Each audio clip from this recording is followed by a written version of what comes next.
আসসালামু আলাইকুম। তো চলো আমরা আজকে ত্রিকোণমিতির খুব ইম্পর্টেন্ট কিছু এমসিকিউ সলভ করি। ওকে, তো প্রথম এমসিকিউ কি বলছে দেখো, বলছে যে সাইন থিটা কিন্তু এক্স্যাক্টলি বলে নাই, একটা শর্ত দিয়ে দিয়েছে যে সাইন 60 - থিটা = 1/2 হলে tan থিটার মান নির্ণয় করো। তো দেখবা যে এই টাইপের এমসিকিউ গুলো তোমাদের বোর্ড পরীক্ষা খুব বেশি বেশি আসে, অর্থাৎ তোমরা যদি গাইড বইটা খুলতে দেখতে পাবা।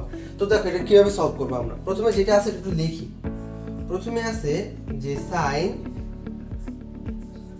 60 - থিটা ইকুয়াল টু কত ভাইয়া? 1/2। Okay fine.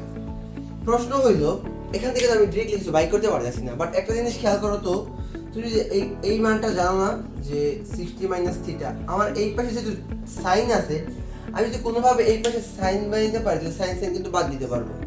কারণ আমরা জানি যে সাইন কত degree value 1/2, sine 30 degree value 1/2, তাহলে সাইন 30 ডিগ্রি। ওকে, তো ওই ভাগ থেকে সাইন সাইন বাদ দেওয়া যায়, তাহলে থাকবে কি বলতো? থাকবে হচ্ছে 60 - থিটা ইকুয়াল টু 30 ডিগ্রি।